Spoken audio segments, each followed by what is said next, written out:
at least I feel as if there's never going to be a situation that you can fully resolve because you are not able to control other people's actions. When a guy goes to one of his friends, it's a fucking barn fire. Like, it's bad. And I'm not saying like I'm not a nice person, but I'm just saying what I had to go through, I really don't, because I have put so much into this. As soon as you think that you deal with something, there's going to be another thing that pops right up. But that's life. Oh gosh. Welcome to episode 24 of the Willpower podcast.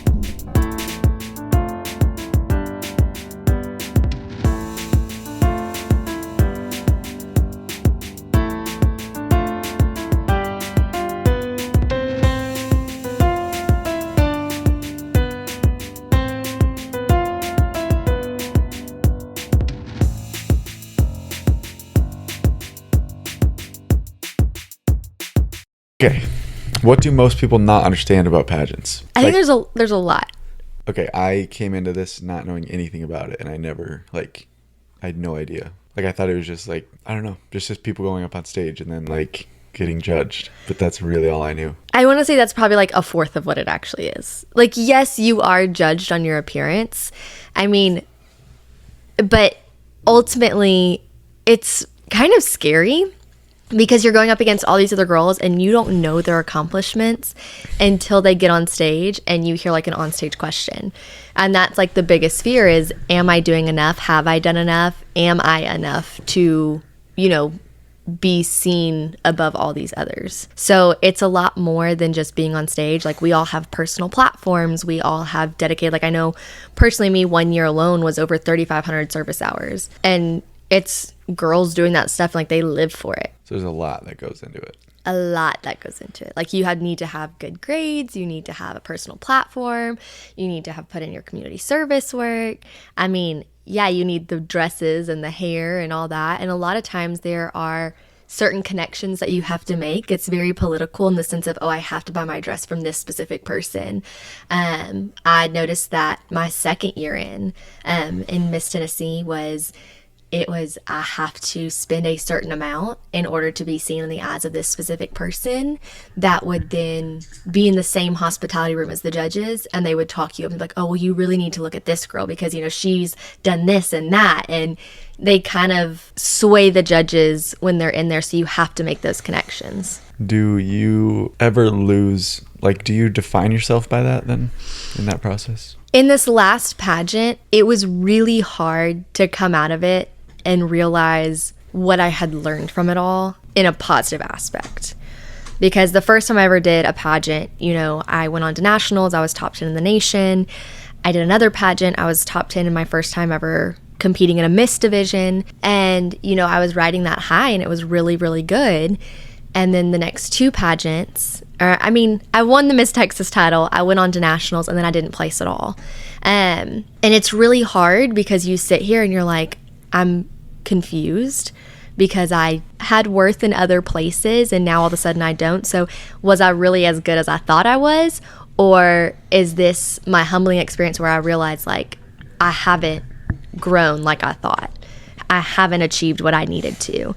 And so stepping away from the pageant world in these last few months, I've really had to decide what my worth came from. Did it come from 4 judges sitting behind a table, or does it come from myself and what I value and what I've done in life? What are those things that you value? I think for me, it's valuing just the time and commitment that I've put into it. I know what I did in order to prepare, but then also knowing that when I leave it, people aren't going to remember me in 5 years as Miss Texas. This is a very small moment in my lifetime, and I don't need to allow myself to sit and reflect on things and then have it change the trajectory of what I want to do. Because a lot of times I sit here and I'm like, is pageantry even worth it? I have to find a way to live life outside of this and continue my growth and not put all my eggs in this one basket, because like I said, people aren't going to remember me as a Miss Texas in 5 years from now. Yeah. It's interesting how you kind of have to come off of that. And yeah, it's necessarily a temporary thing. Like Right. It's for everybody. It's 1 year. If you like, even if you win, if you make it to the top, it's 1 year. So yeah, you do kind of have to figure out, and you can use it as like a launch pad to whatever else you want to do. But there's got to be that other thing, that next thing. Right. Do you know what that's going to be? I really don't, because I have put so much into this, and it came from a place of wanting to prove my worth, and I put so much on it that I didn't think about anything outside of pageantry. I was told, oh, you were the top scorer overall, you outperformed any and everyone that we've seen in this state pageant system for the last 40 years. I had the highest score, but yet I didn't win. And so that definitely came from a place of like, well, then I need to win somehow, because I want to show that I'm worth it and that I did something good, and I don't want to walk away, because I had people messaging me on every social media platform being like, oh, you should have won. Oh, you should have taken the crown. Oh, you should have had that. I spent that whole year being like, I should have done this. Like, I should have gotten this. And so it came from like a vengeful place to where I didn't even think about my path, like in my future of what I'm going to do after this. So honestly, right now, I don't know.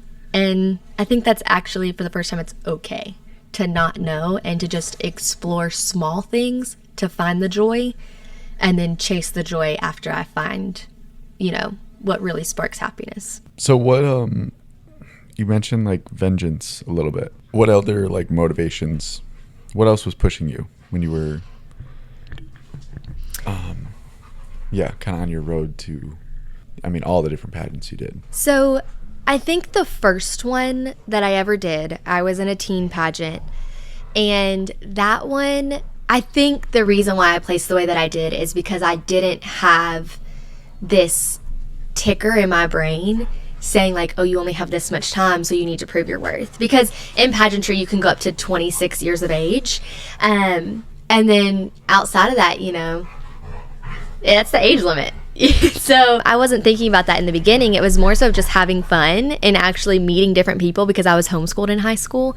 And so I took that opportunity just as a learning experience. But then all the other times, it was like that vengeful attitude. And so I don't think that I learned as much as I could have because of that. But I have also learned that for some reason, that's what fuels my fire the most, is when people spark negative things about me or something like that. It's just like, I really want to prove people wrong. And that's what I've wanted all my life. So does it feel good if you do, though? I shouldn't say though, I feel like I'm questioning it, but does it feel good when you do prove people wrong? It does feel good when I prove people wrong, but you're kind of like, you hit a wall and you're like, okay, well, where do I go from here? I just spent all that time trying to prove somebody wrong, but what did I really do in the process? Like, I learned about myself, or what did I get from like a positive aspect of this? So that's something to where I'm trying to find what fuels me. I'm trying to find where I can find that, because I don't know. It's hard for me to have the motivation if it's not from like a competitive aspect.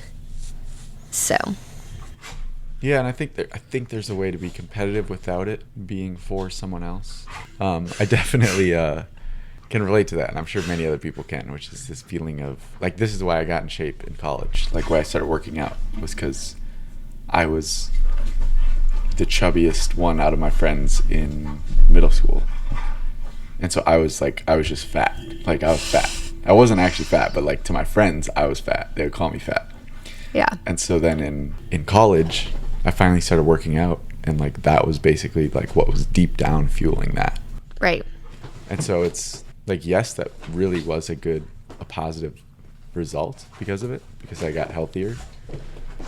But at the same time, playing someone else's game is never really as fulfilling as doing something for yourself. It really isn't. And, I was put in a position where I didn't know. At Miss Tennessee, I was put in a position where I didn't know how to play the game without being a pawn in somebody else's game there, because, I did my first year top 10. It was great.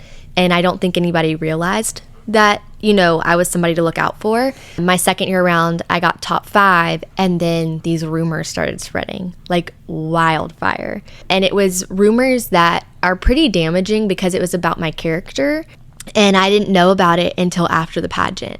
And I still to this day think that that was the influence in why I didn't win, but I'll never get confirmation on that.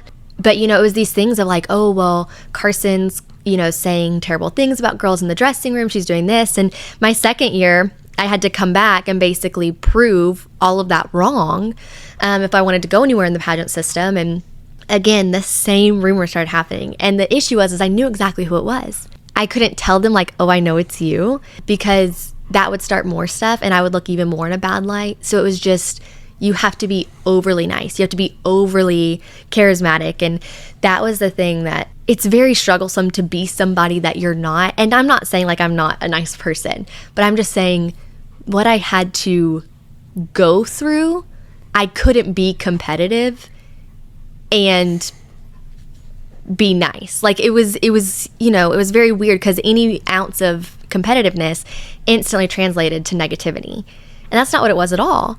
So. Yeah, that's an interesting one. Like, how do you combat something? Because there's two schools of thought. And this has come up a lot with people who are accused of things, you know? Like, often it'll be like a sexual harassment type of thing. And of course, some of those are real. Right. But also, 100% there are ones that are not real. Right. And so it's like how, you know, people have different ways of dealing with it. And yeah, a lot of the time it's like, just don't shed extra light on it. Right. You know, move on from it. And but then there also is the stance of like, no, I'd like, that's fucking wrong. Like you could be like, no, I'd never said any of that. Right. But that's also difficult. That's complicated because then it's. Well, and it was rough too because, you know, you have the person who knows that it's wrong, and then you have the person that's spreading the rumors. And the position that I was in, it didn't make sense at the time for this specific person to be making these accusations because, and I don't want this to sound wrong, I don't know how to say this in like a nice way, but you know, she wasn't a girl that others feared competition wise, you know, and I think that was her fear for me, is because she was top 10 the first year, and I bumped her out the second year. And then she wasn't anything, you know, she didn't place at all. And so I think that's really why the rumors started. And it's hard because there's an entire Facebook page of directors, and it's spread through the directors, and it's like, I don't know why the girls with nasty mouths and attitudes compete, yada, yada, yada. And again, I was not able to stand up for myself during the pageant. I found out afterwards, which made it look even worse because I didn't say anything at all. Yeah. You know, and it's not like, oh, but I had no clue that these rumors were being spread. I think if I had known in the time that it was going, I could have easily cleared that up. And I will say, if it happens now, I will gladly walk up to somebody and be like, I really don't know why you're spreading rumors, but it needs to stop. But again, you know, it's those situations where you learn from it and you're like, okay, how am I going to use this to, you know, continue on. What was it like to win a big title? It's pretty crazy because I've been working for it for 4 years, you know, and I think that was the times that I was always competing, I was always dedicating it to someone. I never really did it for myself because I wouldn't have the motivation if it was for me. So, you know, it was this last time around was for my grandfather who had just passed away. And that was my big thing of like, I don't sing, I'm not a good singer, but you have to have a talent. So I sang for my grandfather. And so being able to dedicate that performance and then it be a winning performance was like icing on the cake. It was so much fun. There is a lot of responsibility that comes with it that you don't realize. I was the social media and marketing person for all of our sponsors, and we probably had 54 sponsors. So, you know, making constant posts and things like that, but then you're also not getting paid for it, and I need another job on top of that to balance all of this. Pageantry is a full-time job. As soon as you win the title, it is a full-time job, and you just have to be prepared for that. And I'm gonna just say I was not prepared for it because it was a lot of work. How long does that go for? Like when did it die down a little bit? After the national pageant. Now, my reasoning for it dying down was because, you know, I had a director change, different things like that. If I had not have had a director change, it wouldn't have died down. It would have been go, go, go still. I probably would still be in Dallas. So what have you learned from both winning and not winning pageants? that can be applied outside of pageantry? Winning, it's just the training and the learning never stops. You know, just because you won the state title doesn't mean like, oh, you know, I did my best. No, it's like your best at the state title should be your worst when the nationals comes around. And so that's a big thing too, of if you felt really good about that performance at the state, you got to feel 10 times better at the nationals. And you won't get there unless you actually put in the effort for it. So I think that was the one thing is, you know, it doesn't stop once you get the crown. You're constantly going. And when you don't get the crown, again, it doesn't stop.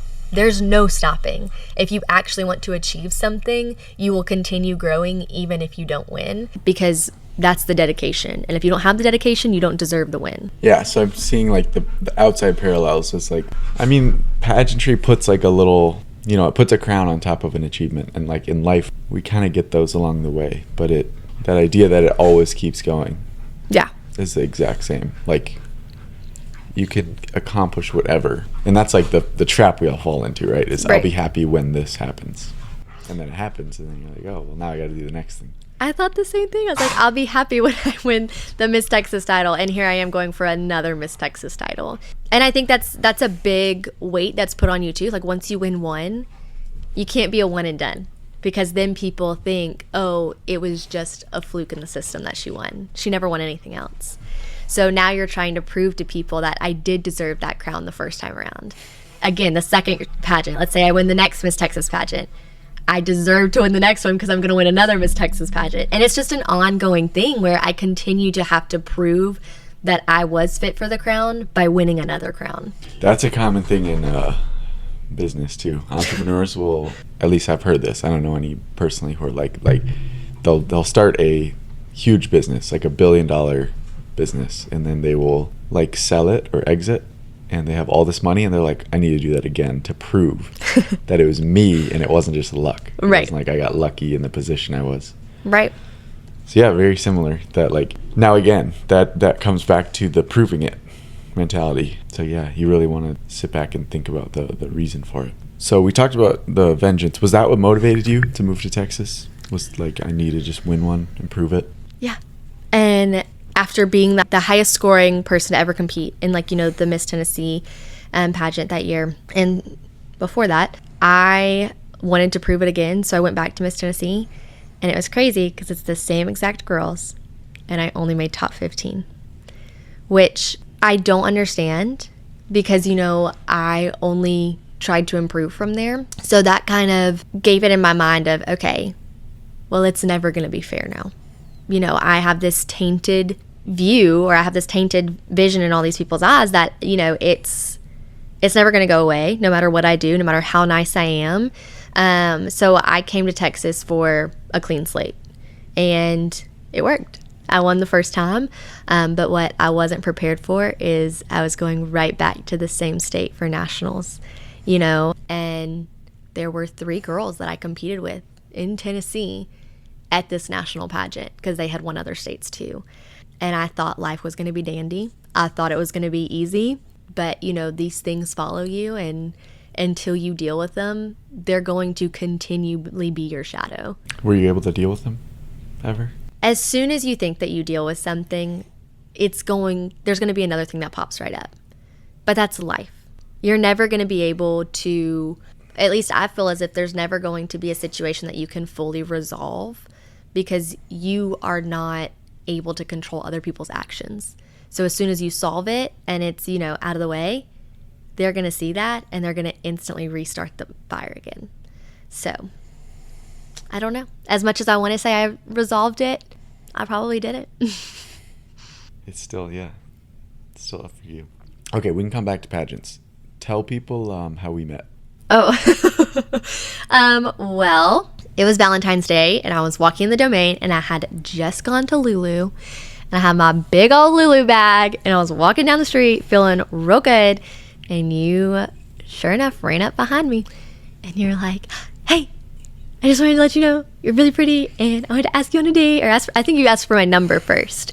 What did you even do? Because now I'm sitting here, and I'm like, I thought you were someone else. okay. Remember that? I told you that.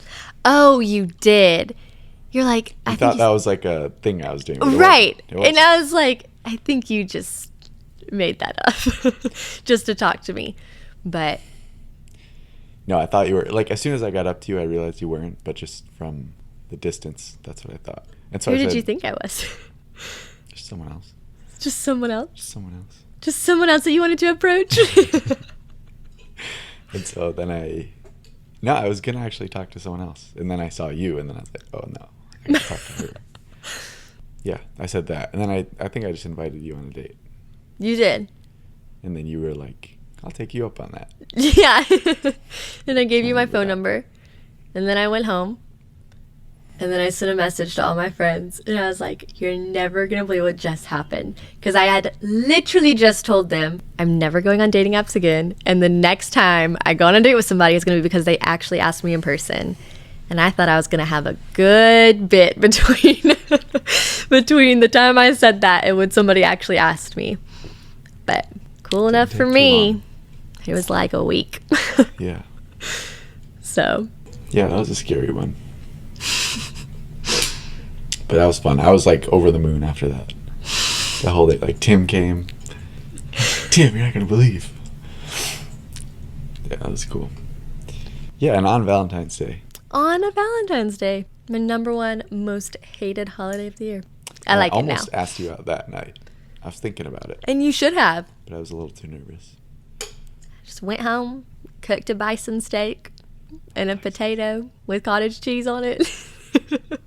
And some green beans. Had myself a lonely Valentine's Day dinner. So. I don't even know what I did. So my mom visited that day. Or she left right. that day. Yeah. She took the train to Austin from Minnesota, which doesn't even make sense. Like, there's not a direct route. She had to take the train or she took the bus to Milwaukee, train from Milwaukee to Chicago, and then train from Chicago to Austin. But she like enjoyed the train. She had a good time. She spent like 24 hours just chilling. And then, yeah, that day she left, and it was perfect timing. Yeah. Because I wouldn't have been out at the Domain if she was there. Hey, Mom, want to go approach girls with me? Yeah, thank you to Will's mom for her perfectly timed exit. Yeah. What is advice that only you could give? Oh, Lord. I don't even know. You know, I think the advice that I would want to give to somebody actually comes from my struggle with schooling and being able to, you know, again, that was another thing with vengeance. I had to, you know, get into a specific college to prove that I was smart enough. And I think that was my biggest thing is I can obviously take this advice myself, but it's don't do things for other people because you're trying to prove them wrong. It's more so do it to prove yourself wrong. Because if you do it to prove someone else wrong, that's when you're going to sit there and you're going to be like, wait, what did I do this for? Like I spent all this time proving you wrong when you're just a small part of my future, my big picture. So if you're ever trying to prove someone wrong, just look at yourself and then try to prove yourself wrong, because I think there's a small bit of you that does believe it. And that's why you're trying so hard to prove them wrong, because you don't want to see it in yourself. And they automatically win if you do. Right. Even because you tried to prove them wrong. Exactly. Like, you did all of that for me? Exactly. Okay. Yeah, and you're like, I just lived rent-free in your head. That's good advice. Yeah, do things for yourself. Yeah, because you went to school, and yeah, it sounds like that was the only reason. You were trying to prove your abilities and your intelligence. And I went to school for something so not me at all. I went to school to be an architectural engineer because my dad did it. But that was also something that, you know, I wanted to relate to my dad because I never felt like I did growing up. And I always watched my brothers, you know, have this tie to my dad because they were in Boy Scouts and all this. And then there was me, and my sister was a really great dancer, and then there was me. So, you know, I think that was, you know, something that if I hadn't have tried to prove somebody wrong, my life would be in a completely different place right now. But I had to get into that private school, and I had to show that I was smart enough for it, to the point that I only submitted one college application. I was like, I'm gonna get it. It worked out until the second semester. And then I had to leave school because I didn't have the funds for it. Because I spent all my money, and then I sat in student loans and student debt. Had a horrible experience there where my teacher actually failed me, and I took like the bare minimum courses, the bare minimum. And because I had that failing class, because I tried to stand up for what I believed in, and she did not like that. And so she failed me like my second day. No joke. 2 days into the class, and she was like, well, I have tenure, and you're not coming back to my class. Fat F. And I was like, oh, maybe I should have thought about that. But, you know, it was something that was very important to me. She failed me because she wanted me to say that my belief in Christianity was a blanket for the anxieties of everybody that, you know, what they have in the world. And, you know, we just use it as a mechanism to cope and don't actually try to fix, you know, these struggles in our lives. We just say, oh, no, this, you know, being will fix it down the road, and I can just give it all to them. And which, to me, I do believe that. To her, she did not believe that. And so I would not write the paper because it went against what I believed. And so I told her that, and I was like, I will gladly do whatever you want me to. I just can't do that one thing. And tried to turn in the paper. I doubled every requirement that she had. She ripped it in half and told me that I failed. And so it actually made it really hard to go back to even my community school, like my community college then, because they were like, and this is a really bad GPA. They're like, you have a 1.8 GPA. Like, you can't come back. And it really sucks because I had graduated high school with a 4.0. Like, it really sucked. Mm-hmm. I had worked really hard because I struggled with dyslexia. And, you know, like my reading and grammar, I think I had somewhere in like the high 30s, which on an ACT is, I think the highest you can get is like a 36. Wait, repeat what you said. Sorry. What you got? I had in like the high, it was like the high-ish end of like the 30s. So it's like, I want to say like a 33, 34. I don't remember right off the top of my head. That's a very good score. Yeah. So like elite. Now, don't ask me what I got on my math, but I ran out on question 19 of time, so I had to Christmas tree it all. But I have a good ACT score as well. So that was my big thing, is again, I wanted to prove people wrong. And dyslexia was the thing, and they're like, well, you're never going to read at that level. You're never going to perform at that level. And so I did. And I was like, oh, I will prove you wrong. And it definitely held me back in other areas. But yeah, that was what I was going for. And so it sucked seeing that I had a 1.8 GPA, but I graduated with a 4.0. And, you know, I had one of the highest ACT scores in grammar and English because they were the same. But yeah, so I have no clue where that question is supposed to be going, but so I took the ACT and I did pretty well, and I didn't study the first time, and I did like surprisingly well for myself. I was like, oh wow. And then I wanted to get into a school, and I wasn't sure if I would, so I was like, maybe I'll take it again and I'll really try, and I'll just see how good I can do. And I had this idea that I wanted a perfect score, and so my mind was kind of like, I was doing these practice tests and I was doing like well, so it was like there's like a small chance that I could get a perfect score, but like I probably won't. And so I go in this one morning. I used to do this thing where like the morning before a test, I would do this in college too, I would go to sleep at like 7 p.m. because I was like, I need to get really good sleep, which is so dumb. It's like, just sleep at the normal time you would. Don't go crazy, otherwise you get in a weird cycle. What would usually happen, this happened with I had one early morning exam. I went to sleep at 7, woke up at like 11 p.m. and then couldn't sleep. And so then I was just up the rest of the night, which that's not good for taking a test. So anyways, I go to the ACT. I didn't really tell many people I was doing it because I wanted to like, you know, try hard and see if I get it. And if I don't get it, just... You don't have to tell anybody. Yeah. Nobody knows. But then my friend was there. And he's like, oh, what's up, dude? I didn't know you were coming. And he was like hungover. It was so funny. It's the complete opposite. Like, he was like, dude, I was up till like 2 a.m. last night. So he's like just doing it. Clearly didn't take it too seriously. And I did the English part, went pretty well. And I'm going through the math part. And like halfway through, there's a question that I use my calculator and I do it, blah, blah, blah, blah, blah. And then it comes out and it's a fraction. Okay. It's like 5 over 32, something like that. And I'm like, oh. And I look, they're all decimals, the options. So I'm like, oh, okay. And so then I'm like, my calculator needs to change. Like I can't Convert it to decimals. Yeah, I need it to be in decimals so I can answer this. And then I start to like freak out a little bit. I'm like, how do I change it to decimals? I'm trying to change it. And this whole time, and the other thing is, in math, if you get anything wrong, you automatically don't get perfect. Like you have to get all of them to get the 36. And so I was like, I can't miss this question. Are you sure? Mm-hmm. On English, you can get a few wrong. And it also depends on the test itself.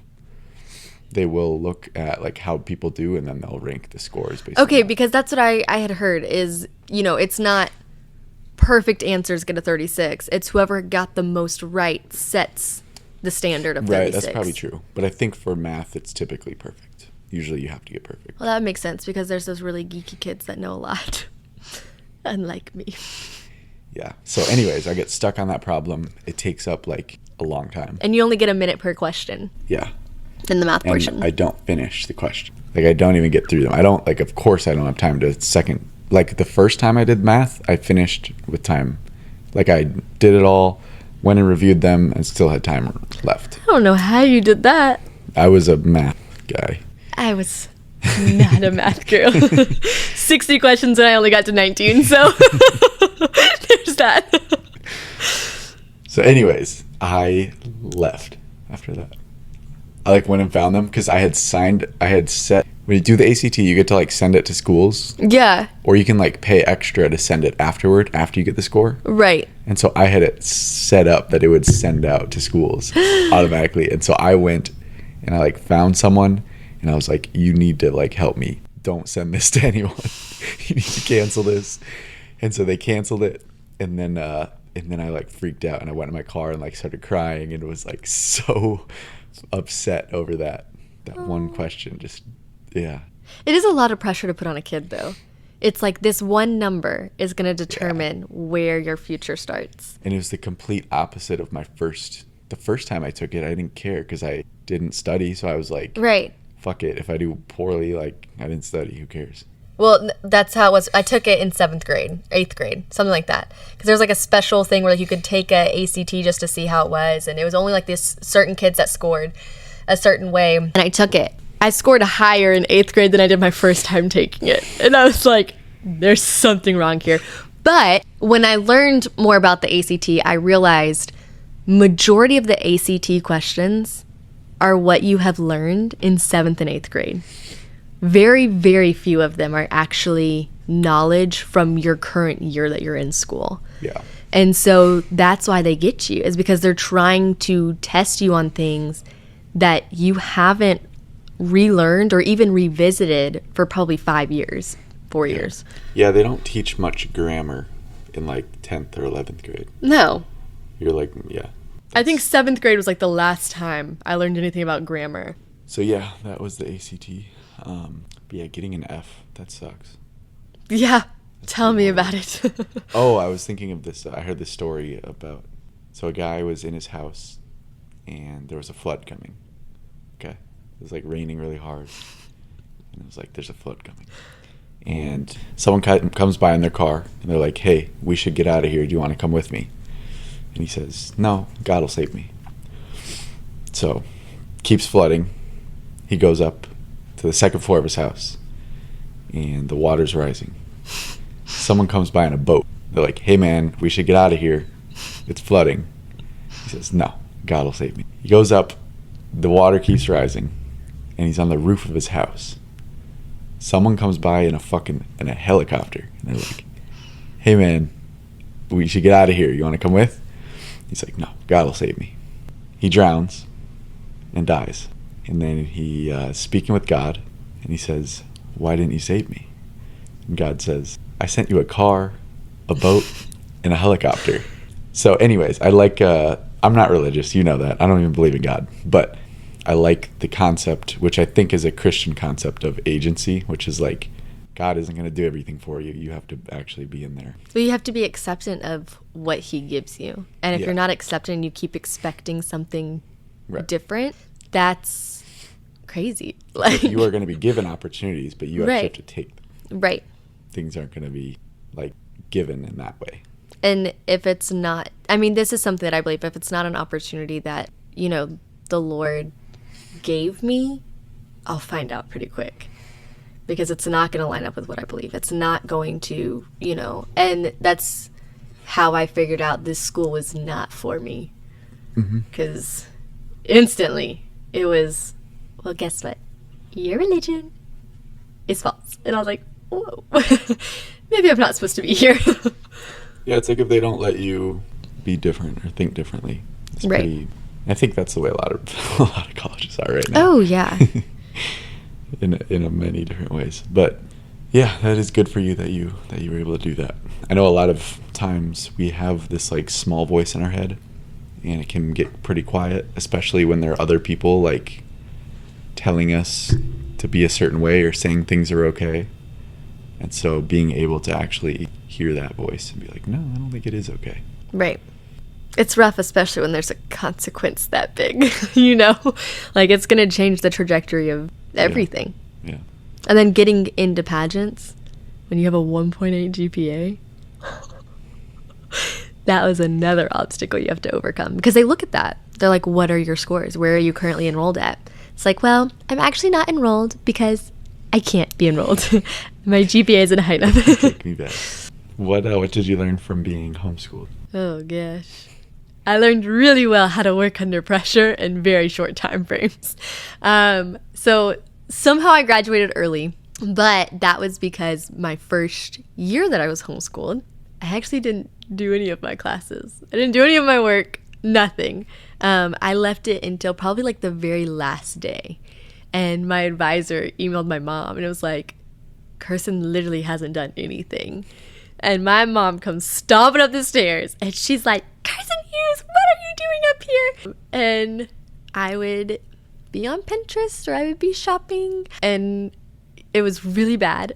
But it got to one of those things that was like, well, you know, if you don't, you're going to have to restart the semester if it's not finished by this date. And there's one day I did like 54 classes in one day, just sitting there. And then I realized I can do a lot of classes in one day. So I think I ended my freshman year and started my sophomore year on the same day. And then I ended my sophomore year within like 2 weeks. I was like, I'm done. I'm good. And then I ended up graduating early because then I was like, take me to the next one. And I just kept going. And yeah, I graduated when I was 17, something like that. So that's something that I think people don't really realize. Like you kind of realize in college, but I think I never thought of the idea in high school. Like you can just graduate early if you get everything, like even in a normal high school. Right. It's like if you go to your counselor and you're like, I want to graduate early, like there are ways to do that. They'll let you. And I really wish I had known that. Because in college, like you kind of figure that out because they're like, oh, you need to get all these things and then you're done. Mm-hmm. And it's like, you don't need to take 4 years. You can do it however fast you want. Yep. But high school, that would have been nice because I fucking hated. It was good, I'm a fan. But I didn't know what to do. Like after I graduated, I was like, okay. What do I want to do? I don't know. Went to Kenya, came back, became a circus performer, then went to college. Yeah, tell me about service. Like, what does service mean to you? I think service is just, service and empathy have a big role for each other. And I don't think you can service without having, an underlying understanding of empathy with it. Because a lot of times you're going to be servicing someone that lacks in an area that you're probably better at. So for mine, when I was, let's say when I was over in Kenya and I was over there, I was living with the girls. I was servicing them however I could. I mean, they lived in an 8x8 mud building. It was literally mud and plastic bags were the walls, and that's how it was built. Did you live in there with them? Yeah. No electricity, no running water, nothing. And let me tell you, I smelled good. I smelled real good. You bathe probably once every 2 weeks. And 2 weeks is if you're getting, That's nice. some good soap leftovers. But yeah, it was it was crazy to live like that and just to like see where people come from, and then the gratitude that they have too. Because then I ended up learning, you know, I am honestly like where I think I'm better in things was just superficial to what they're better at. Like, I mean, their gratitude, just their ability to serve others, their want to be better, but for like the right reasons. That was something that was pretty eye-opening. And I still try and do that every day and try to live like that, but it's really hard. I'm in a different culture here. So there's a lot more put on you that's superficial than there is over there. But yeah, I do think service and empathy, it's a 50-50 there. And if you don't have that and you're not able to see where someone else is coming from, you're not going to be able to serve them in the way that is going to be beneficial for them and you. Yeah, I was thinking about that with money. I brought this up a little while ago where I was like, food doesn't cost that much. And you were like, yeah, it does. Shut up. But my what I meant to get at by that is that there are these places, and like the way it used to be is like people used to spend the majority of their money or energy or effort like on food. Like you needed to spend the majority of, you know, even if it was pre-money, like if it was a society without money, earlier one, you had to, like food was so much harder to come by. And now we live in a place where that is not the case anymore. But even in America, we still feel like it still feels like we don't have enough money. Yeah. but we do. We're in the top 1%. We have plenty to eat. Yeah. We have like a surplus of food, and it's just all this other stuff that like we don't need, but it feels like we do. Right. So yeah, that's something I think about is like, fuck, like I'll never have the amount of money. Like it just keeps going up what I think I need. Right. But I'm sure going somewhere else, like Kenya. I was about to say, you want to go? We'll reset that. I can take you there, you can see. Maybe. I got to bring a lot of sunscreen. Yeah. Yeah. I don't think you would survive, I'm going to be honest. Suitcase full. Yeah. $30 for rent. But you get paid $7 a week as like the head cleaning lady of all the laundry. That doesn't pay the rent. William, you got to figure out other ways. What other ways? Find another way. If it doesn't pay the rent, find a way to make the money. How else do you make money? So a lot of times, and this is really why the Serve initiative that I had was there, they pay K through 12. College is free. So it's reversed how it is here. A lot of times these young kids, the only way out of the slums is to have an education, because you have to have a high school degree in order to bag groceries in the supermarket. These young girls will end up selling themselves into sex trafficking and into slavery to make money to go to school. Now, they never achieve that dream because most of the time they end up getting pregnant at a really, really young age. And that's very much so frowned upon. The dad never comes back. He goes up country to farm. The girl's left in the slums with her child where she can't get a job. So then she has to service the other members in Kibera, which is the slum that I was in that slum, because you cannot get a job outside the slum usually if you live in it. Now there are some, it's a hierarchy system of where your house is on the hill.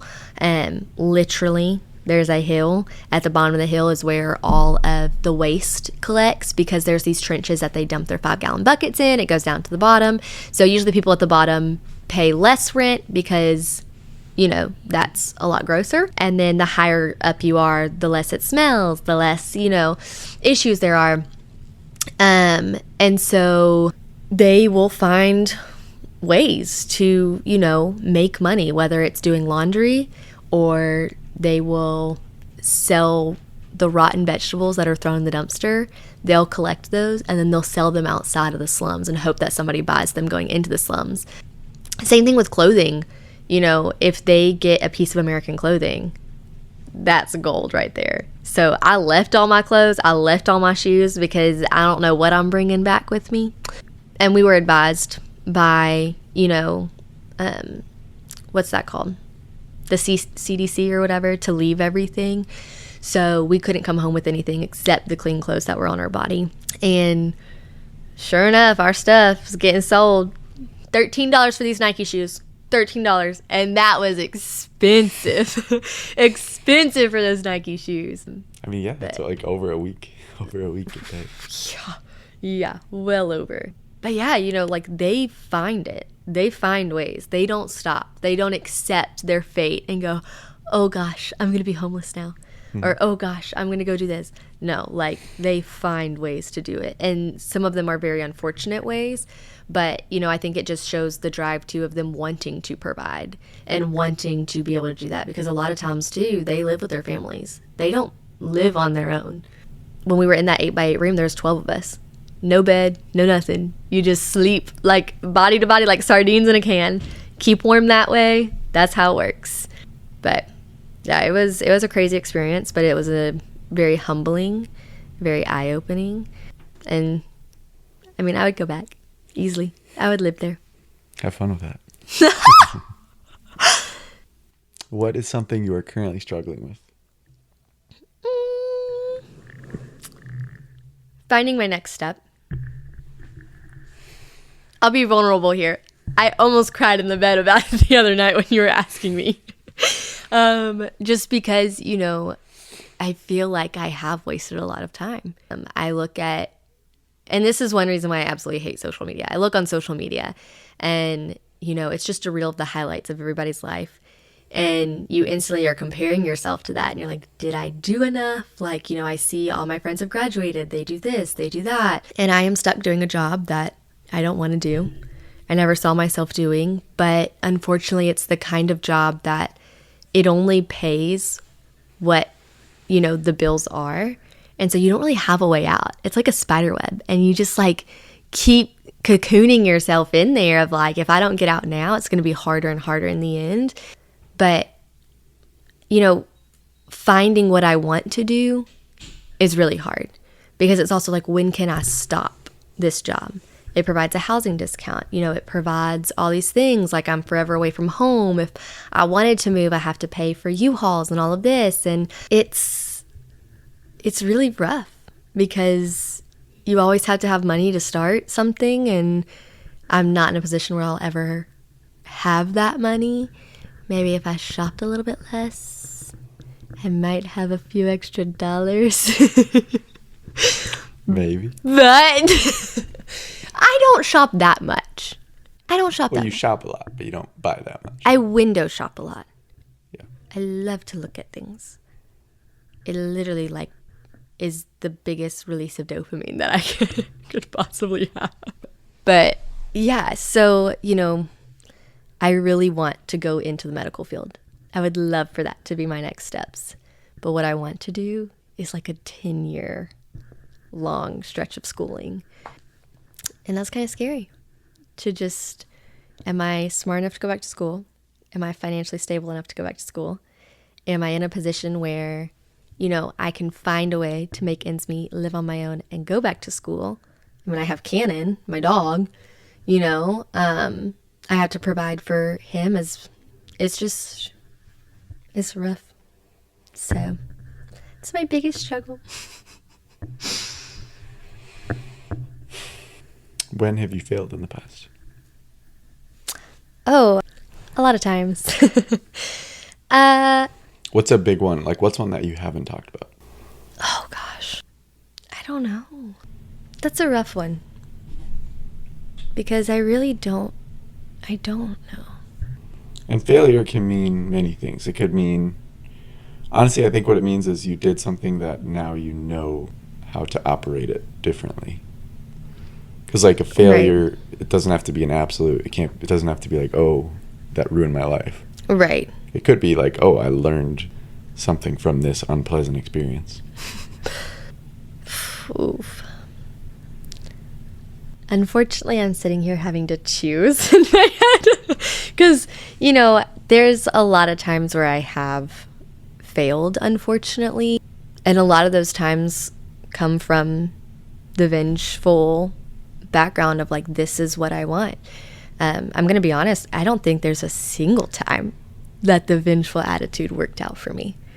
having that as my fuel, it hasn't worked out. There was a time where I moved to Alabama. I was like, I'm not talking to my family again. I'm not doing this again. I'm going to live on my own and my life's going to be great. And this was all because of a boy. Ew. But, you know, I think that right there was a very pivotal time. You got it? Hang on. I'm like trying to think of how to say it. Pivotal time in my life that I could have gone back to school if I really wanted to. And I didn't, because I was so focused on something that would not have mattered down the line. But for some reason, that was so important to me right then, was showing that I was independent. I was not independent. I was not independent at all, which is why I got into the situation I was in of having to rely on someone else. And so I think choosing independence, but then depending on someone else, but then not seeing it as like dependency, that was like the biggest failure. I should have fully been independent. And I should not have done it for anyone other than me. I shouldn't have gone anywhere for anyone other than myself. And that was to get back at so many people. That was, you know, so wrong. And it did not work out for me at all. You lived through it, though. You made it out. Somehow. Because that was a scary part of my life. Did it feel hopeless at any time? Absolutely. Every single time. I didn't see it in the beginning. But as time went on, I really did not know what to do, to the point that, like, the last person I wanted to say, like, I was wrong to, I had to pick up the phone and just be like, I need to figure out how to get out of this. Like, I don't know what to do. That person was my mom. And luckily my mom was like, thank God! I absolutely hated this chapter of your life. And, you know, that was something that was... really had to get rid of the pride there and just call that one person. Did she welcome you back? She did. It was rough, but I also had to see it from the perspective of like, look at how many wrongs you did. So, but yeah, no, she did welcome me back, and that was a pretty good experience too, and it made me realize how important family is and how, you know, unconditional love is so important, and it only comes from very few people. So don't let it go to waste. Yeah, I can relate to the, like, I always wanted to be independent as well. Yeah. I don't know why. I wanted to just, like, I don't know where that comes from. Probably some kind of thing with my parents that I just wanted to not need them. Yeah. But yeah, as soon as I went to college, I like lived there.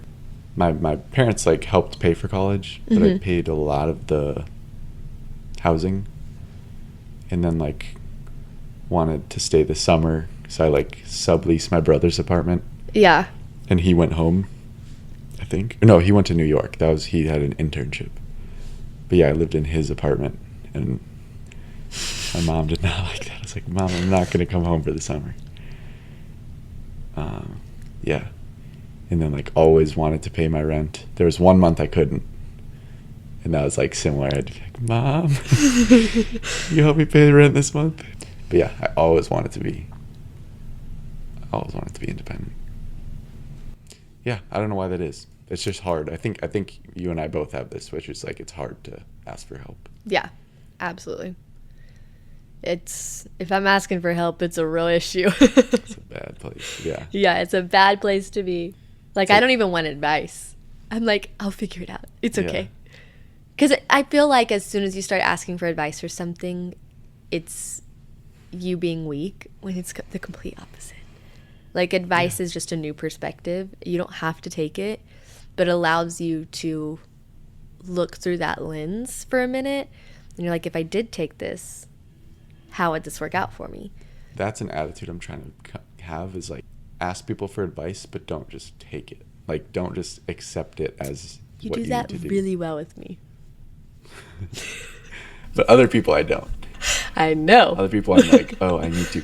But that's because there's like a different closeness that we have where like I can say no to you and it's like I'm not worried like, oh, this is going to destroy the relationship. But with other people, I'm like, oh, I need to take it now or he's going to think I don't like him or some, whatever. Yeah. Stupid thing. Yeah, someone was telling me, this might be the tomboy in you. That's what I was thinking. 'Cause a lot of guys, someone was saying this one time. They're like, yeah, when a girl comes to you for help, like, or she'll like go to her friends and be like, oh guys, I'm struggling with this thing. It's because like that one thing is like a little problem in her life and she wants to figure out how to fix it. When a guy goes to one of his friends for help, it's a fucking barn fire. Like it's bad. Like everything is going wrong in his life and he's like, dude, I'm fucked. Yep. I am fucked. I need help. Yeah. So what does your dream life look like? Oh, gosh. I want to have 16 dogs, and I want to have a giant farm. Yeah. Wait, have you heard about this? My mom sent me this a while ago. I think it's in, like, the UK somewhere. This lady has, like, a dog refugee I would love that. farm. She has this farm where she, like, takes other dogs, and there's, like, so many of them, and they run around, and they have, like, little houses and stuff. Oh. I was more so saying that as a joke. I do not want 16 dogs. I would love more dogs, But, I have gotten really into the mindset of, like, and it might be the independency, but, like, providing everything you can for yourself in the sense of, like, your vegetables, your fruits, you live off the land. And I grew up on land. And that was something that my Mimi did it as, like, a passion. It was like, oh, like, let's go pick blueberries or let's go do this. And I loved it. Fishing was, like, the biggest thing. I was on a national fishing team. That's the most fun. And, just being able to do home-ec-y things. I like that. I'm fascinated with, what were those times even called? Like when there was horse-drawn carriages and they had little bitty farming coal towns and things like that. All the women wore dresses. They had absolutely no rights. I love that. Smallpox everywhere. Yeah, it was good. Yellow fever. Yeah, I love it. Dysentery. Yeah. You remember that one? Yeah. I don't know. There's just something about that I like. Yeah, I think we, like, yes, we did. You did throw in a lot of stuff. That, like, it's good to remember that, like, we have come a long way, but we also have lost a lot of things, I think. Right. We have. We're reliant on so much. And it's like, if that was taken away, what would people do? Like, if grocery stores were taken away, you know how many people wouldn't know what to do? You'd be like, wait, what? I would be fine. With your... I'll eat my pecans. And your squash in the back, or your zucchini, whatever it is back there. That plant is doing really poorly. It's infested with something. It was doing fine. You gotta go look. There's black dots on all the flowers. Maybe you should have planted the marigolds like I told you to. Too late.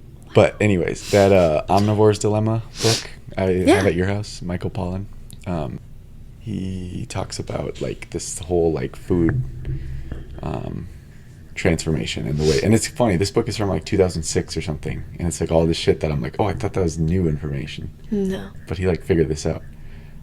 It's like how America has started to treat food like a science, like that you can, like, put these different things together. But what he's showing is, like, all these cultures have developed through their own type of, like, cultural evolution, which is, like, they try different things and then they end up having, like, a certain cuisine, and these foods go together.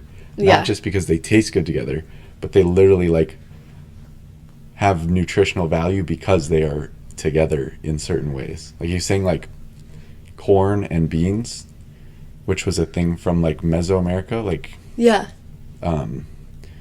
I'm guessing the Mayans and Aztecs were eating that kind of stuff, and they found out those things have proteins and amino acids that, like, complement. So eating them together actually makes sense. And then here in America, we are now, like, you know, we want to figure out like, oh, this is what food is. It's this protein thing. So we can make a protein bar out of that, or we can turn it into a drink. Yeah. When like there's a lot more behind it. And then he also talks about it's not about what you eat as much as how you eat it. In France, they have completely different habits around food. It's like you eat at meal times. Mm-hmm. You don't snack. No. You eat with people. It's like a leisurely thing. So like you're eating slowly, enjoying the time with people. It's like a 4-hour dinner. And yeah, and you don't go back for seconds. Right. So they have like just, it's a different culture. You would food. not make it. I was thinking about that. I was like, I need to stop with It's usually 9 courses, I think, from what I remember. It takes like 4 hours, and they're pretty small. Like, they're not big portions, and it's, you know, but they also say if you eat slower, you fill up faster. Mm-hmm. It's when you eat super quick is when you end up overeating, and there's a lot of issues there. That's when it's fun. Will. Gorge. You have issues from it. Trust me. Give me about 30 minutes. What? What? Okay, what else is in your dream life? So you want to grow your own food? Oh, I also should probably preface, I do not actually... Eat healthy? What? I do not actually want to go back to a time where women did not have rights. I was just being silly about that. I was making a joke. But anyways. I'll take it as you're being serious. I would absolutely love to adopt. That's definitely something on my radar. I would love to adopt a kid. What else is in my dream life? I mean, I would love to be a CRNA. It's a very long and taxing, you know, medical profession. You get a doctor, but you're still just a nurse. I would love to do that. I think that'd be so much fun. That's something that, you know, I'm trying to work towards. I think also I love to travel, and I would love to go to a lot of different places and check those off my bucket list. There's just so many different landscapes and things that you have to go outside of the country to see.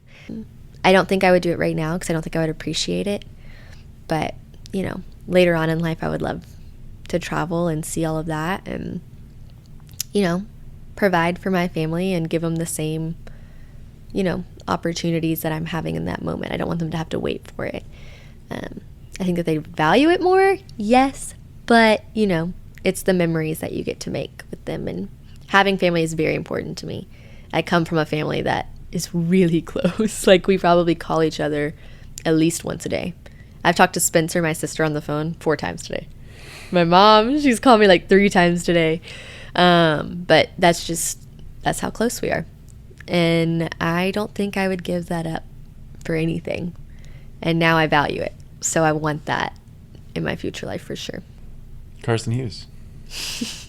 Carsyn, where can people find out more about you? You can find out about me on Instagram. It's just literally my name, Carsyn Hughes. And that's about it. I don't really do any other social media. So. All right. Or just Google me. That tends to pull up my picture. Bye, everybody.